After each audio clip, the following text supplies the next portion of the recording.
టీవీలో ఇప్పుడు కూడా వస్తా ఉంది, వార్తలు వస్తా ఉన్నాయి. అప్రూవర్గా మారారని, వాళ్ళు అనేక రకాల వివరాలు ఇచ్చారని, దాని మీద ఈరోజు దర్యాప్తు చేస్తా ఉన్నారు. కాబట్టి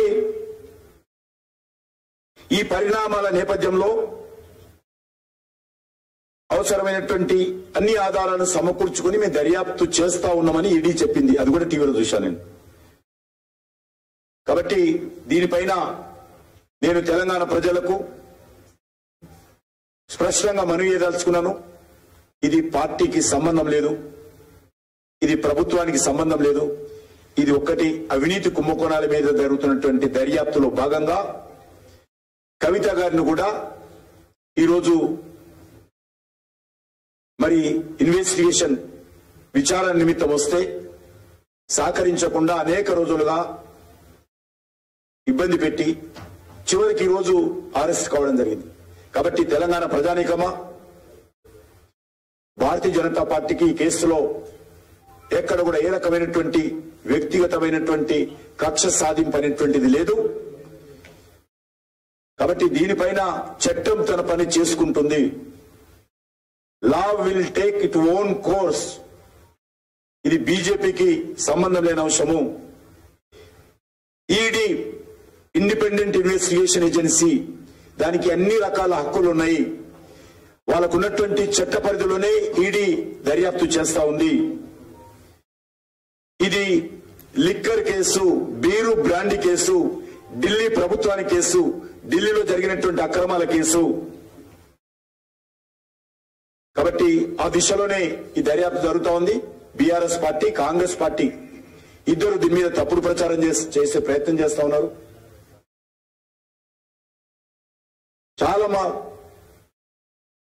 కాంగ్రెస్ పార్టీ, మధ్యాహ్నం మళ్ళీ కాంగ్రెస్ విషయంలో మాట్లాడతాను. కాంగ్రెస్ పార్టీ అధికారంలోకి వచ్చినటువంటి ఈ 100 రోజుల్లో మేము 6 గ్యారెంటీలు అమలు చేస్తాము, అవినీతి పైన చర్యలు తీసుకుంటాము. ఒక్క కేసు కూడా రిజిస్ట్రేషన్ చేయలేదు ఇంతవరకు. అవినీతి కుంభకోణాలకు సంబంధించి ఒక్క కేసు కూడా చేయలేదు. మళ్ళీ ఇంకా కాంగ్రెస్ పార్టీ మంత్రులు మాట్లాడుతూ ఉన్నారు, 9 సంవత్సరాలు బీజేపీ ఏం చేసింది, కేంద్రం ఏం చేసింది. అప్పుడు ఉన్నటువంటి టీఆర్ఎస్ ప్రభుత్వమే సిబిఐ దర్యాప్తు చేయకుండా చట్టం చేసి తెలంగాణలో సిబిఐ దర్యాప్తు చేయడానికి వీలేదని చెప్పి చట్టం చేశారు. అప్పుడు కాంగ్రెస్ పార్టీ ప్రతిపక్షంలో ఉన్నప్పుడు ఉత్తరం రాసింది ఢిల్లీకి, కాళేశ్వర్ మీద దర్యాప్తు చేయండి అని చెప్తే ఆ రోజు మేము మళ్ళీ కాంగ్రెస్ పార్టీకి ఉత్తరం రాశాము.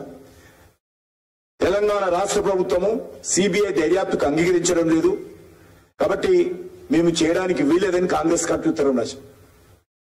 ఈ రోజు 100 సంవత్సరాలు అయింది కదా, సిబిఐ దర్యాప్తు చేయాలని 100 రోజులు అయింది కదా. ఈ 100 రోజుల్లో మరి సిబిఐ దర్యాప్తుకు ఎందుకు కాంగ్రెస్ పార్టీ ప్రభుత్వం, ముఖ్యమంత్రి రేవంత్ రెడ్డి ముందుకు రావడం లేదో తెలంగాణ ప్రజలకు చెప్పాలి. ఈ 100 రోజులు తూతూ మంతరంగా 6 గ్యారెంటీలు అమలు చేశారు. ఎక్కడంటే ఫ్లెక్సీలలో కనిపిస్తుంది. ఫ్లెక్సీలలో ఇళ్ళ ఫోటోలు వేసి ఆ పేద ప్రజలందరికీ ఇళ్ళు. హైదరాబాద్ లో మెట్రో ట్రైన్ పక్కన రేవంత్ రెడ్డి నిలబడతాడు. అన్ని రకాలుగా ఈరోజు ప్రచారం చేస్తున్నటువంటి ఖర్చు కూడా, ఆ ప్రచారం కోసం చేస్తున్నటువంటి ఖర్చు కూడా ఆ పథకం మీద ఇంతవరకు ఖర్చు పెట్టలేదు. కానీ విస్తృత స్థాయిలో ఈరోజు ప్రచారం చేసుకుంటున్నారు. తెలంగాణ ప్రజలు అన్ని గమనిస్తున్నారు. ఈ రాష్ట్ర పరిస్థితి ఏంటో తెలంగాణ ప్రజలు వచ్చేటువంటి పార్లమెంట్ ఎన్నికల్లో కూడా స్పష్టంగా మరి సందేశం ఇవ్వబోతా ఉన్నారు. కాబట్టి నేను మరొకసారి మనవి చేస్తా ఉన్నాను. రాష్ట్రంలో ఉన్నటువంటి విద్యావంతులు, మేధావులు, బడుగు బలైన వర్గాల ప్రజలు భారతీయ జనతా పార్టీలో చేరాల్సిందిగా ఆహ్వానం పలుకుతా ఉన్నారు. నరేంద్ర మోడీ గారి నాయకత్వంలో దేశంలో హ్యాట్రిక్ ప్రధానమంత్రిగా మరొకసారి ఆయన ప్రధానమంత్రి నేతృత్వంలో దేశ అభివృద్ధి కోసం, దేశ గౌరవాన్ని పెంచడం కోసం ఆయనకు అందరూ కూడా ఆశీర్వదించాల్సిందే కోరుతా ఉన్నాను. మోడీ కుటుంబంలో అందరూ కూడా సభ్యులుగా చేరాలని కోరుతా ఉన్నాను. ఈరోజు వరంగల్ నుంచి వచ్చినటువంటి మిత్రులు అనేక మంది చేరారు. భారతీయ జనతా పార్టీ ప్రపంచంలో అతిపెద్ద రాజకీయ party. Biggest political party in the world, Guinness record చేరినటువంటి పార్టీ. అటువంటి పెద్ద పార్టీ, పెద్ద కుటుంబంలో మీరందరూ ఈరోజు సభ్యులుగా చేరినందుకు మీ అందరికీ స్వాగతం పలుకుతా ఉన్నాను. వరంగల్ జిల్లాలో చాలా సంతోషం ఏంటంటే ముఖ్యమైన నాయకులు అందరూ వచ్చారు. ఈరోజు అందరూ వచ్చారు. అన్ని జిల్లాల అధ్యక్షులు, పోటీ చేసిన అభ్యర్థులు, రాష్ట్ర నాయకులు, జిల్లా నాయకులు,